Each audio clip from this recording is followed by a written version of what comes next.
اب آپ کہیں گے ٹھیک ہے کہ کسی بندے نے کوئی دعا مانگی اور ہو سکتا ہے کہ وہ بندہ بڑا متقی ہو، یعنی صالح یا نیک انسان ہو، وہ ہو جو بہت زیادہ تقوی والا ہو، یا علم والا ہو، یا وہ ہو جو بہت زیادہ توبہ کرتا ہو۔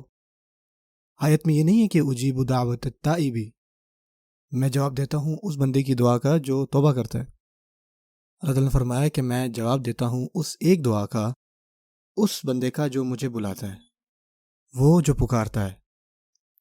جو اس بندے کی صفات یہاں بیان کی گئی ہیں نا، وہ کیا ہیں؟ کہ وہ پکارتا ہے۔ کیا اس کے علاوہ اللہ تعالیٰ نے کوئی اور توقع رکھی اس سے؟ کیا اللہ نے یہ فرمایا کہ دعوت المصلین یا دعوت المتقی یا دعوت المؤمن؟ نہیں، اللہ تعالیٰ نے یہ نہیں فرمایا کہ آپ میں تقویٰ ہونا چاہیے یا آپ میں ایمان ہونا چاہیے یا علم ہونا چاہیے دعا کے لیے۔ نہیں، اس دعا کے لیے نہیں، کیونکہ اللہ تعالیٰ ان لوگوں سے بات کر رہے ہیں جو اللہ تعالیٰ سے اپنے آپ کو بہت دور کیے ہوئے ہیں، اور جو پہلی چیز اللہ تعالیٰ ان کو بتاتے ہیں نا، وہ یہ ہے کہ میں قریب ہوں۔ اور پھر اللہ فرماتے ہیں کہ مجھے پتہ ہے کہ تم صرف مجھ سے ایک ہی دعا مانگو، کوئی ایک دعا جو ہے مجھ سے مانگو تو صحیح، تم صرف الداع ہو، پکارنے والے ہو صرف، اور کوئی صفات میں تمہاری بیان نہیں کر رہا۔ میں تمہیں بصالح بھی نہیں کہہ رہا ہوں، مؤمن بھی نہیں کہہ رہا، مسلم بھی نہیں کہہ رہا، کچھ بھی نہیں، یہاں پہ کوئی الفاظ نہیں آئے۔ اللہ تعالیٰ نے وہاں پہ صرف الداع یعنی پکارنے والا، جو پکارتا ہے، یہ کوئی کوالیفیکیشن بھی نہیں ہے، صرف اتنا ہی کافی ہے کہ بس مجھے پکارو۔ سبحان اللہ، کیا ہی خوبصورت انداز ہے اللہ تعالیٰ کی طرف سے۔ اور اس سے پہلے کہ میں آگے جاؤں، میں نے آپ کو یہ بات پہلے بھی بتائی تھی کہ ہو سکتا ہے کہ ایک بندہ ہے جس کے اندر 500 لوگ کام کر رہے ہیں، کیا اس کو ان سب کے نام پتہ ہوں گے ان لوگوں کے؟ نہیں۔ اور خاص کر اس سینیریو میں جہاں اس کے ماتحت نے، کسی ایک بندے نے پوری زندگی میں صرف ایک ہی ای میل اس کو بھیجی ہو اپنے باس کو، کیسے یاد رکھے گا وہ اپنے بندے کا نام؟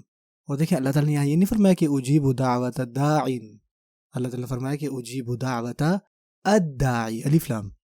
اور یہ جو الف لام آیا نا یہاں پہ اس لفظ کے ساتھ، اس کو معرفہ بناتا ہے، اس کو پراپر بناتا ہے۔ یعنی اگر کوئی بھی اللہ تعالیٰ کو جب پکارتا ہے نا، تو اللہ تعالیٰ یہ نہیں کہتے کہ کسی نے مجھے پکارا، اللہ تعالیٰ کہتے ہیں اس نے، اس خاص بندہ نے مجھے پکارا۔ اللہ تعالیٰ کے لیے آپ خاص ہیں، اللہ تعالیٰ آپ کو جی ہاں جانتے ہیں، پرسنلی جانتے ہیں۔ آپ اللہ تعالیٰ کو پکاریں اور اللہ تعالیٰ کو پتہ ہوگا کہ آپ نے ان کو پکارا ہے، اور اللہ تعالیٰ آپ کا فوراً جواب دینا چاہ رہے ہیں۔ اللہ تعالیٰ چاہتے ہیں کہ آپ کا اور اللہ تعالیٰ کا رشتہ دوبارہ سے شروع ہو، جو بھی کل ہو چکا، آج سے مسلمان بنے، آج اللہ تعالیٰ کو پکارنے والے بنے۔ اجیب دعوت الداعی۔ اور جو پہلا سوال میں نے آپ سے پہلے بھی پوچھا تھا، یعنی کہ اگر آپ نے کسی صدر سے ملنا ہے نا، آپ کا ملنا آپ کے اسکیجول کے مطابق ہوتا ہے یا اس بندے کے اسکیجول کے مطابق ہوتا ہے؟ اس بندے کے ہوتا ہے۔ آپ یہ نہیں کہتے کہ میں وزیر تعلیم سے جو ہے کل ملوں گا، میں جاتا ہوں ان سے بات کر کے آتا ہوں، چلو چلتے ہیں۔ ایسا نہیں ہوتا،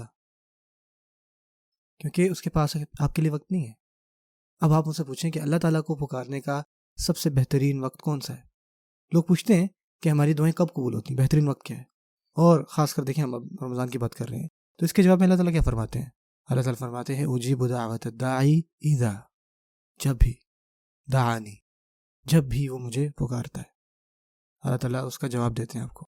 اگر آپ صبح مانگیں گے تو آپ کو جواب آئے گا، دوپہر میں مانگے آپ کو جواب آئے گا، سونے سے پہلے دعا مانگے آپ کو جواب آئے گا۔ سبحان اللہ۔